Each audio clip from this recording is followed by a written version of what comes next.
Voilà, donc nous allons poursuivre nos travaux pour cet après-midi et je vais donner la parole à Philippe Lambert, professeur à l'Université Paris-Sorbonne, qui, comme vous pouvez sûrement vous échapper normalement, si ça vous échappe, vous avez un problème, va nous parler de linguistique et psychologie.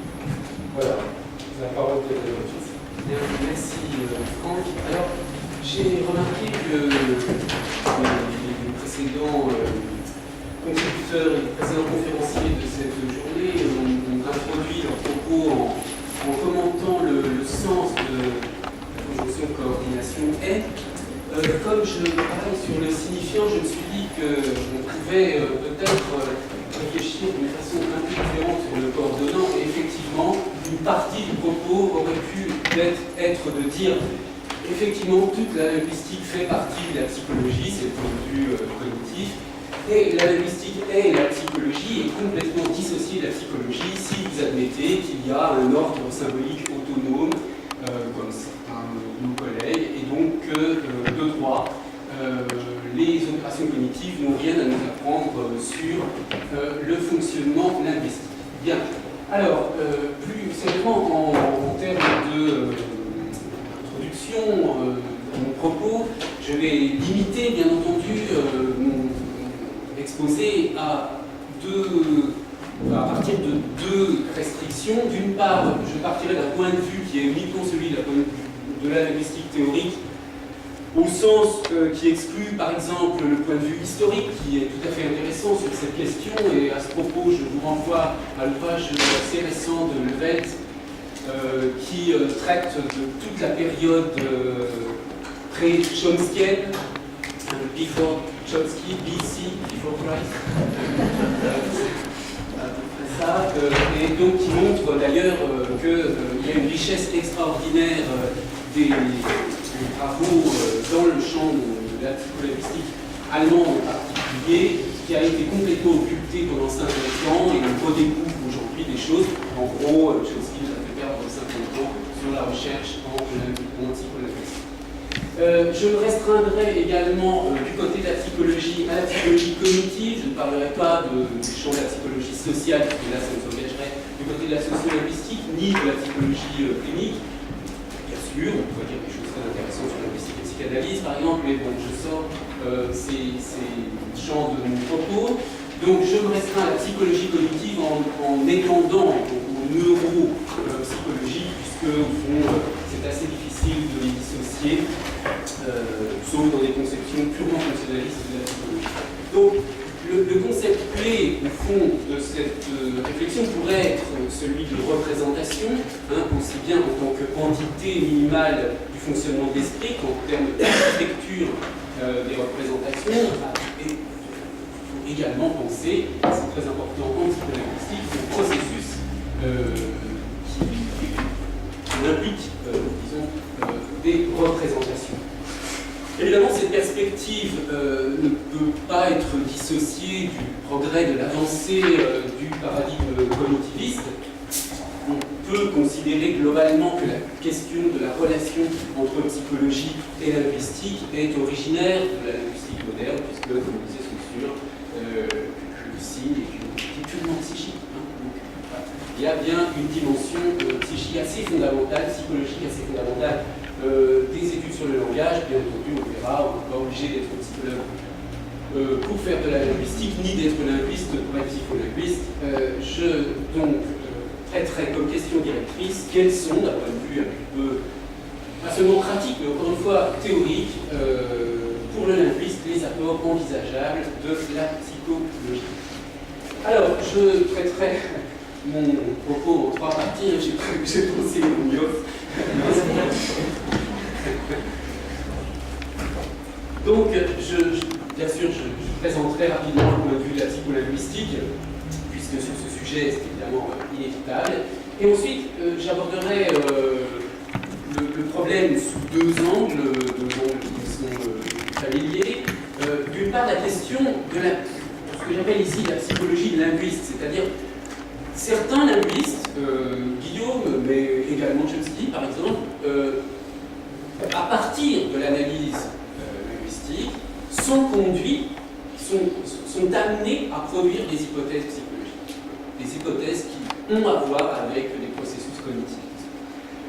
Donc on verra un peu dans le cas de Guillaume en quel sens il y a de la psychologie chez Guillaume. Vous savez d'ailleurs que Louis Lévesque avait préfacé le problème de l'article et sa solution dans la langue française, disait que Guillaume était un psychologue linguiste.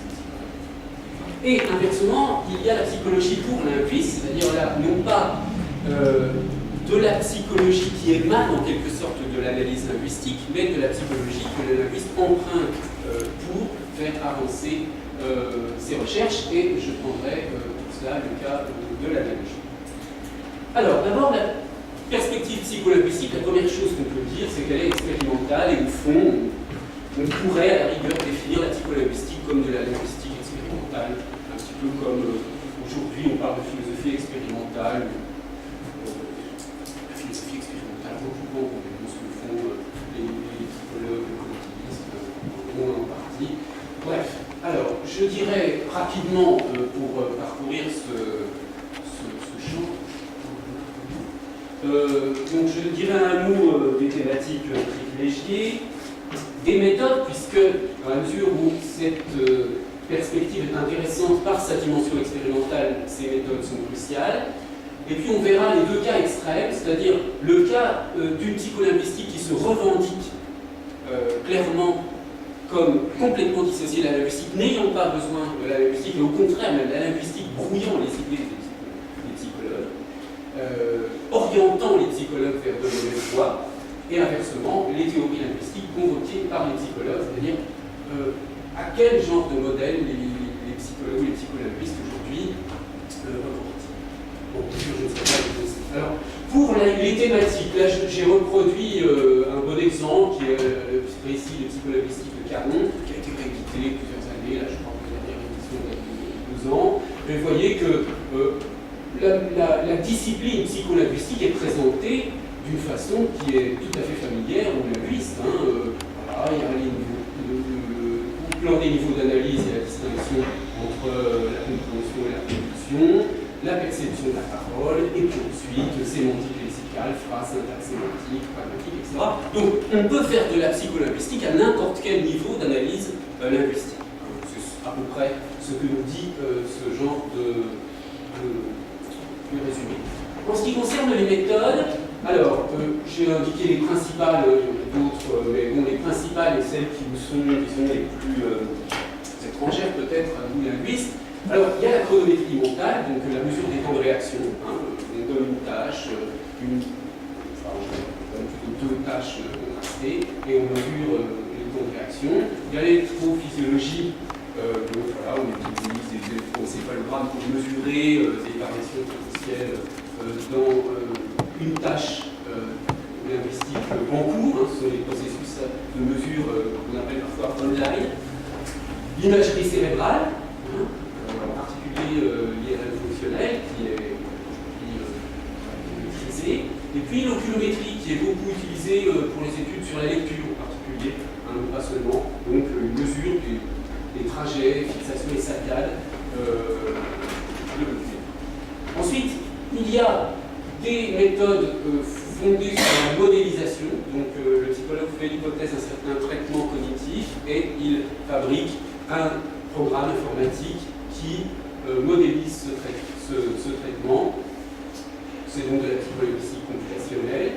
Et ensuite, il y a des processus. Alors, on pourrait aussi considérer les pathologies des langages et le développement du langage comme étant des thématiques de la psycholinguistique, bien sûr, mais on peut les considérer également comme des méthodes, puisque, par exemple, vous pouvez argumenter, dans le cas des pathologies du langage, à partir de la notion de double dissociation, pour montrer, par exemple, qu'il existe un traitement différent entre le plan phonétique et le plan phonologique.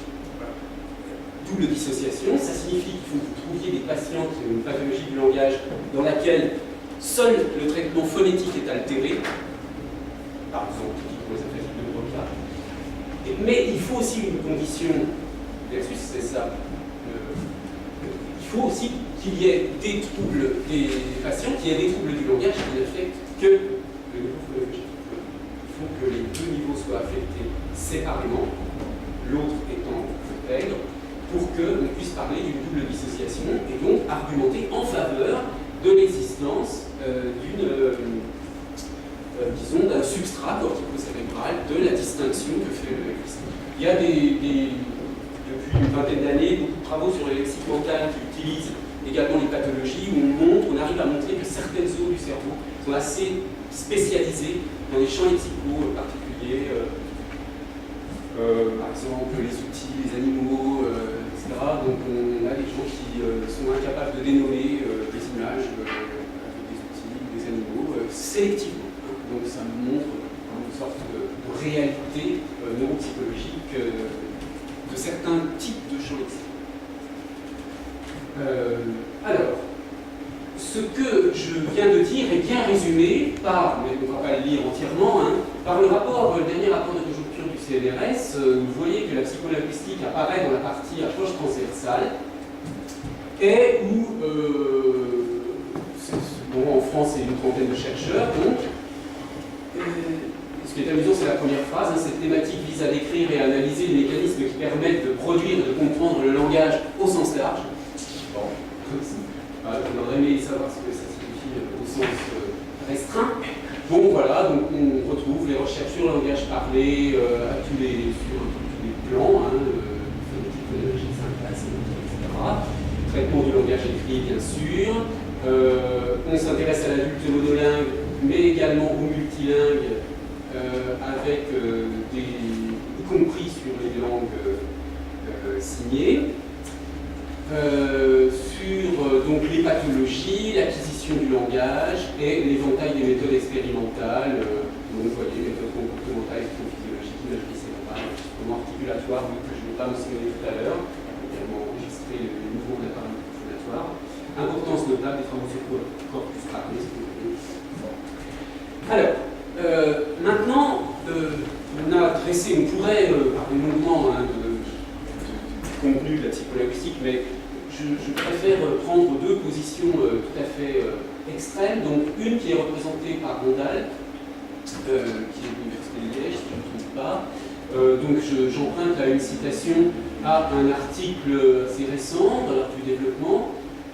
Nous ne disposons pas d'une explication consensuelle du fonctionnement morphosyntaxique et de son développement. La littérature reflète plusieurs clivages rédhibitoires. D'abondantes données d'observation et d'expérimentation ont été accumulées depuis des décennies. C'est là que ça m'intéresse. De même, il existe un grand nombre de descriptions de faits de langue par les écoles de linguistique, mais les positions théoriques peuvent être singulièrement divergentes. Autrement dit, on attend que les linguistes se mettent d'accord pour pouvoir appliquer leur théorie. On peut se demander si la source des difficultés ne réside pas dans une articulation notionnelle trop étroite de la psychologie du langage sur la linguistique structurale. Dans la suite de c'est l'introduction de l'article, dans la suite de l'introduction, il explique simplement la distinction des parties du discours, qui est évidemment dans sa présentation, ce qu'il appelle la linguistique structurale, une sorte de passage obligé des études linguistiques. La distinction des parties du discours n'a pour lui aucune réalité psychologique. Pas nécessairement. Donc, la conclusion est vue à partir du moment où les unités minimales de raisonnement du linguiste, c'est-à-dire les parties du discours, n'ont aucune réalité psychologique, rien de ce que pourra dire le linguiste n'est susceptible d'intéresser le psychologue. Alors, on sent bien les gens qui ont été échauffés par la période chomskienne psycholinguistique, mais c'est un point de vue, disons, qui est relativement répandu dans tout le champ de la recherche cognitive sur les apprentissages dans le cadre du paradigme des apprentissages implicites. C'est-à-dire qu'on apprend des choses implicitement en étant baigné dans un certain contexte, pas avec des règles innées, etc. Et l'analogie dans ce genre de théorie joue un grand rôle. Simplement, ce dont Rondal ne se coupe pas, c'est qu'on peut intégrer l'analogie dans le concept linguistique. Pour lui, c'est évidemment un concept important, mais qui est un concept purement psychologique. Bien. Donc, il semble bien que les catégories grammaticales ne soient ni apprises ni préfigurées. On peut penser qu'elles ne sont pertinentes ni pour l'ontogénèse langagière, ni pour l'organisation combinatoire chez les locuteurs natifs. Donc, pas besoin des parties du discours, donc pas besoin de linguistique. Alors, inversement, on a quand même des linguistes qui s'intéressent, des psychologues, pardon, qui s'intéressent à la linguistique et qui vont aller chercher des modèles. Alors, un bon exemple, mais qui malheureusement est trop rare, c'est celui de Nesplous, qui, lui, présentait, sous un schéma qui a été souvent reproduit par ses successeurs, qui représentait les rapports entre linguistique, psycholinguistique et ce qu'il appelle neuropsycholinguistique. En gros, la psycholinguistique est plutôt spécialisée dans les pathologies du langage et avec une dimension d'analyse du substrat cérébral. La linguistique était quand même le cœur de l'analyse. Hein. Sans connaissance et une description linguistique, on ne peut pas faire de psycholinguistique ni de neuropsycholinguistique. Simplement, Nesplous, c'est quelqu'un qui a une bonne formation linguistique de base et qui a mais c'est un genre de modèle de formation qu'on a un peu perdu. Donc, c'est un cas un peu idéal, mais qui aujourd'hui est très peu représenté dans la réalité. Dans la réalité, pour aller disons directement à l'essentiel, c'est-à-dire je me réfère ici à Tomasello, qui est quand même au plan international un des représentants les plus notoires de la psychologie cognitive. Peut-être avez-vous déjà eu l'occasion de voir ce livre, un titre très trompeur, hein, The New Psychology of Language. Et on a l'impression que c'est un livre de psychologie, mais en réalité c'est un livre de linguistique. Alors, comment il justifie son ouvrage? Il a voulu dans ce livre fournir une sorte de manuel de linguistique pour les psychologues, et il explique que, bien sûr, on devrait avoir toutes sortes de travaux sur les rapports entre psychologie et linguistique, et les facteurs qui ont bloqué cette connaissance par les linguistes des new theories, c'est-à-dire les nouvelles théories linguistiques, c'est l'hégémonie du paradigme chomskien, le fait que les descriptions linguistiques et les explications requièrent de la linguistique, de la terminologie linguistique compliquée, etc. Et quand vous discutez avec des psychologues qui font de la psycholinguistique, dans le milieu de la psychologie linguistique, c'est casse-pied, c'est compliqué, c'est technique, il faut savoir ce que c'est un morphème, un phonème, c'est épouvantable. Donc voilà, il y a un problème de formation. Là. Les étudiants qui font de la psycholinguistique, fait un cursus en faculté de psychologie, n'ont jamais vu cours de linguistique. Jamais. Quasiment jamais. Ils en apprennent un peu en master pour faire leur thèse. Donc, selon les questions, parfois ils n'en ont pas besoin. Et puis, un autre facteur sur lequel je passe. Donc, quand vous voyez le contenu de ce livre qui se présente comme la nouvelle psychologie du langage, regardez les auteurs. Gacker, Givon, Croft, Hopper, Tyler, Goldberg, Goldberg, Foucault, des linguistes, linguistique cognitive, linguistique fonctionnelle, ce sont et puis grammaire de construction, ce sont les références privilégiées aujourd'hui de la psychologie cognitive au plan international.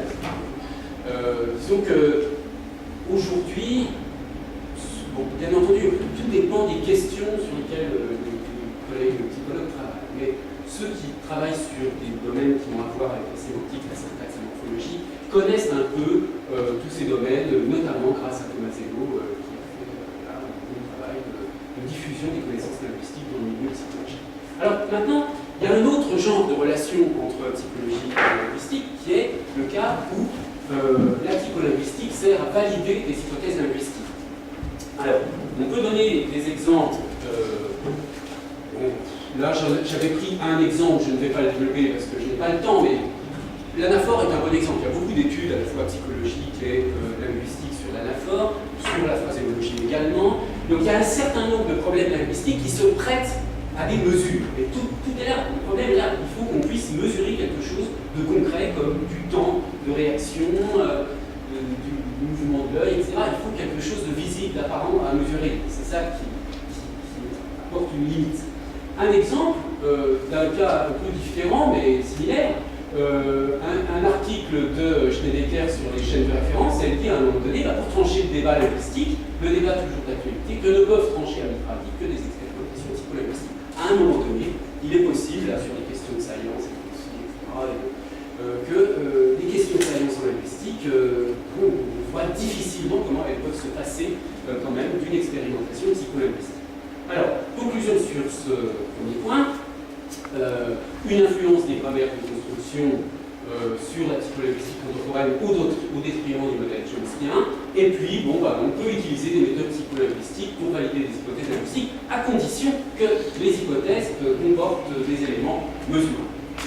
Et là, une citation du même article de Thomas Sebo, hein, voilà, avec cette idée que plutôt qu'on ait un organe mental, le langage est globalement vu aujourd'hui comme une mosaïque complexe d'activités cognitives et de communication sociale. Donc, intégré avec tout le reste de la psychologie humaine, on a une conception relativement holistique aujourd'hui quand même du langage humain comme étant lié à toutes sortes d'autres activités. Bien. Alors, il me reste 10 minutes, donc je vais aller vite. Psychologie de linguisme, le cas de Guillaume, bon. Donc, je voulais simplement rappeler que chez Guillaume, vous voyez que si on prend simplement la dénomination de certains de ces articles, hein, il propose une théorie psychologique de la déclinaison, une théorie psychologique de l'aspect, avec des indications, vous voyez, par exemple dans l'article de 39, la méthode d'investigation purement psychologique qui est suivie ici,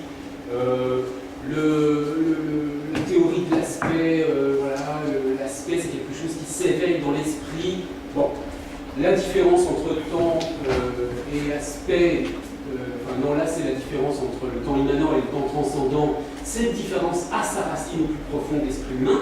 Donc là, on voit bien qu'on est dans un cadre d'analyse linguistique qui, à partir d'une analyse fine de certains phénomènes, remonte à ce que Guillaume appelle des inévitables, des exigences absolues de la pensée humaine, qui sont donc des espèces d'hypothèses très générales sur le fonctionnement de la cognition.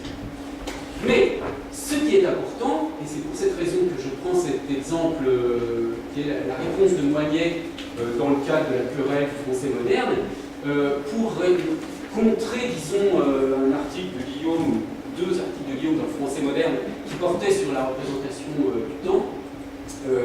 Henri Yvon avait fait une hypothèse différente, c'était une proposition pour la terminologie grammaticale. Donc il mettait deux modes, au moins deux. L'indicatif qui comprenait le présent imparfait, le passé simple, et le suppositif qui comprenait le futur inconditionnel. Bon. Voilà, le suppositif, ça vient de compter, tout ça, mais bref, ne le voyez pas tout à fait comme ça. Sa justification, vous voyez, l'avenir est d'une autre qualité, d'une autre nature que le présent, etc. etc. Donc, il y a une justification. Ce qui m'intéresse, c'est la différence entre l'argument que Guillaume donne en disant c'est la distinction entre temps immanent et temps transcendant est une distinction profonde de l'esprit humain, et Yvon qui dit oui, l'avenir est d'une autre qualité, d'une autre nature que le présent. Ils font son analyse là-dessus. La réponse de Moignet est intéressante. Il importe peu que d'un point de vue spéculatif, l'avenir soit d'une autre nature que le passé et le présent, si la langue elle réunit les trois époques de construction psychique où la symétrie est évidente. Donc l'argumentation guillaumienne, elle est fondée d'une part sur le repérage d'un certain nombre de régularités dans la morphologie. Ces régularités dans la morphologie sont les zones de régularité dans la morphologie sont considérées comme des zones dans lesquelles le système de la langue se reflète bien. Le système de la langue se reflétant bien, il faut en rendre compte par des thèses générales qui reposent sur la cognition humaine. Et du coup, on obtient des thèses qui sont des thèses post-hoc, hein, alors que la thèse de Yvon était une thèse préalable. Bon, je passe là-dessus. On peut du coup proposer une théorie guillaumienne de la phase hypocale, mais je n'ai pas le temps d'en parler. Alors, dernier point, la psychologie pour linguiste avec le cas d'analogie. Bon, alors, dans ce cas, on est dans une situation, si vous voulez, très différente du cas guillaumien, bien qu'on puisse considérer une partie de la linguistique analogique est une droite lignée des études guillaumiennes. L'analogie est d'abord un processus cognitif. Au départ, un processus cognitif assez spécifique. Hein, là, c'est la modélisation qu'en donne Gentner, qui est l'auteur le plus cité sur ce genre de questions. Je ne commente pas, mais bon, disons que c'est une conception d'analogie qui est fondée sur des études de situation, de résolution de problèmes. Hein, donc, quand même, quelque chose d'assez spécifique. Depuis, les choses ont un peu progressé et un certain nombre d'auteurs, comme Hofstetter et Sander, notamment, il y a eu un livre récemment chez Jacob, Analogie, cœur de la pensée. On s'est rendu compte que l'analogie est un processus cognitif central. C'est vraiment une spécificité de l'être humain. Les capacités analogiques de l'être humain sont absolument qualitativement différentes de celles des autres animaux, des mammifères. C'est un processus cognitif central. À partir du moment où on considère que l'analogie comme processus cognitif est un processus cognitif central spécifique de l'espèce humaine, dans son raffinement, il est naturel de penser que les langues doivent avoir des traces de ce type de processus. Alors après, on peut définir l'analogie comme simplement le nom d'un processus cognitif qui requiert une relation de similarité entre les entités. Partout où il y a de la similarité, un processus peut se mettre en place qui va être un processus analogique. Bon, je passe sur les fonctions de l'analogie, mais si vous voulez, on peut, à partir de là, quand on insère le concept d'analogie dans l'analyse linguistique, distinguer des fonctions différentes qui vont amener à des descriptions linguistiques qui sont parfois tout à fait traditionnelles. Par exemple, les catégories, fait déjà, mais pas forcément en ayant à l'esprit que c'est un processus analogique. On peut aussi cartographier l'ensemble complet des analogies, si on veut bien accepter un nombre de concepts ou de mots pour décrire le genre d'entités entre lesquelles il peut y avoir des relations de similarité. Ça fait un certain nombre de possibilités à étudier pour ça. Donc, je passe sur la conclusion au sujet de l'analogie et je passe tout de suite à ma conclusion générale. Donc, on peut effectivement faire de la psycholinguistique sans linguistique, on l'a vu avec l'exemple de Ronald, mais ce n'est pas le seul, on dit à peu près tout le paradigme de l'apprentissage implicite, Perruchet, etc., travaille dans ce sens-là. L'inconvénient de leur perspective, c'est qu'ils ont tendance à dire que du coup l'enseignement de la grammaire ne sert à rien, ce qui est quand même une inférence non valide à mon avis. Parce qu'effectivement, on peut considérer que certaines catégories descriptives du linguiste n'ont pas de réalité psychologique, elles ne sont pas forcément faites comme ça, etc. Sauf, bien sûr, parce que les linguistes l'affirment. Mais ça ne veut pas dire pour autant que, d'un point de vue, cette fois-ci, méta-représentationnel, métacognitif, l'enseignement des catégories de la grammaire de manière générale n'est pas un impact sur les apprentissages. C'est tellement évident que... Bon, cela dit, on peut faire, par exemple, du comptage d'occurrences, etc. Lorsqu'un psychologue, un psycholinguiste propose une tâche et compte des mots, il n'a pas besoin d'avoir fait d'analyse, il a besoin de savoir ce que c'est qu'un mot. Donc, effectivement, on peut faire des études de psycholinguistique qui n'ont pas de rapport très direct avec la linguistique. Mais en revanche, l'inverse est vrai, c'est-à-dire que, indépendamment du fait qu'on puisse faire de la linguistique sans psychologie, mais là je ne comprends rien, quelle que soit l'utilité que porte cette formulation de faire de la linguistique sans psychologie. Bref, il y a des cas où la collaboration peut être utile, soit au plan général, lorsque une théorie linguistique qui a une certaine ampleur ne peut pas ne pas tenir compte des opérations cognitives du sujet parlé. Quand je parle d'une théorie linguistique, bien sûr, je pense à des théories linguistiques qui visent un réalisme cognitif.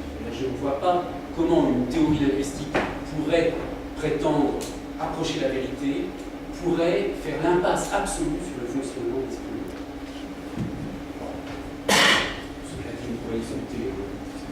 Bon, il y a les méthodes expérimentales qui peuvent être utiles, et puis donc, on a vu deux types d'appréhension des processus cognitifs, soit on les induit de l'observation linguistique, soit on les postule par avance, on les observe, par exemple l'analogie, comme mais on pourrait aussi travailler sur cette question, c'est pour ça que je parle, mais il y a d'autres processus cognitifs intéressants, sachant que la limite des relations eh bien, c'est évidemment la question de la mesurabilité, de la commensurabilité des données évidemment très fines, très détaillées en linguistique, mais peu observables, côté d'une machine, des choses qui peuvent monter. Et inversement, grain d'analyse très grossier du côté de l'analyse psycholinguistique, parce qu'on compte des choses très massives. Voilà, merci de votre attention.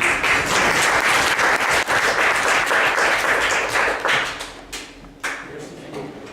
Donc nous enchaînons avec la communication suivante et puis nous réservons la discussion pour la fin de l'après-midi. Et donc je vais donner la parole à la question qui nous parler linguistique et culture.